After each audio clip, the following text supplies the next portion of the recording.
listening to Tin Pod Radio. My name is Becky, and you can find me on Instagram at Clariness Princess or on YouTube at Two Zealous Nerd.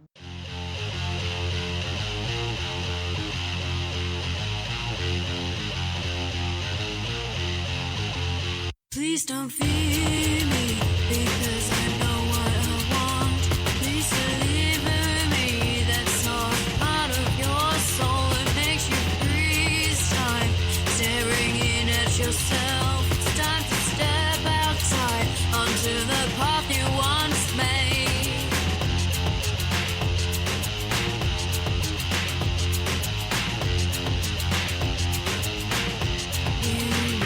Let me keep you so I can find all your tears. I can mend you so you can function again. I was where you are in oblivion.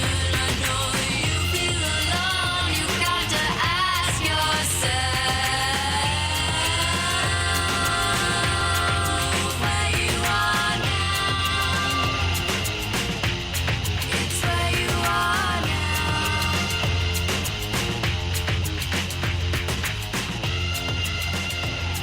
It's where you are now.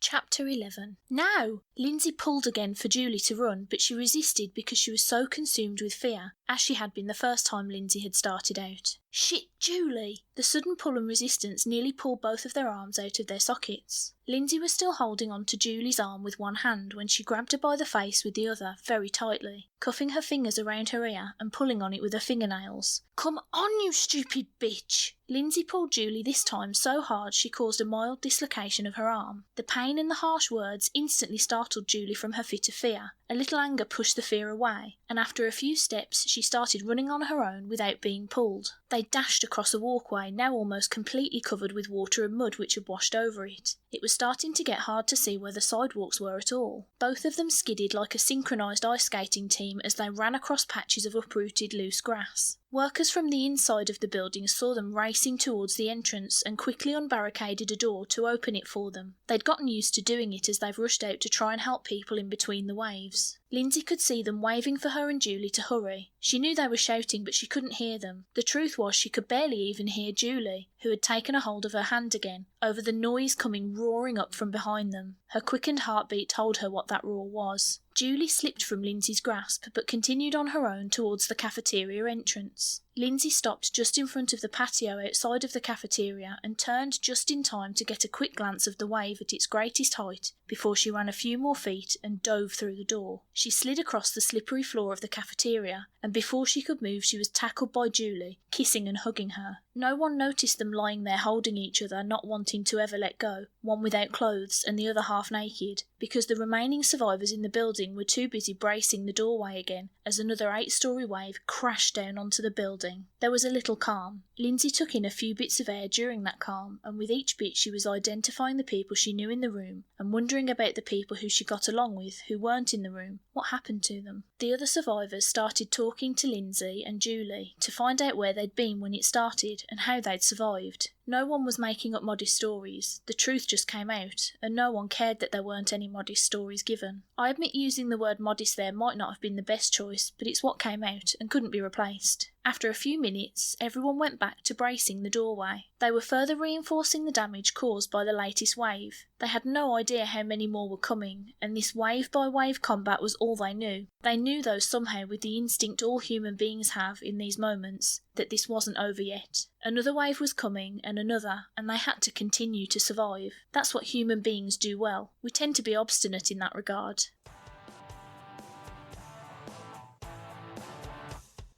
Shortlisted, the podcast where the hosts take a top 10 list off the internet, because there are a few, and talk about them for an hour. They set the clock and talk for an hour if the equipment cooperates. And then they shut up whether they've made it through the list or not. They're not racing against time, they're just shortlisting their big mouths.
We hope you've enjoyed this 10-pod radio fiction audio production narrated by Stacey Taylor. You can find Stacey on Twitter at StaceBobT, and her podcast is popcultureparlor.podbean.com. This story is written by Brian C. Williams, edited by Christina Caceres, copyrighted 2017, System Productions.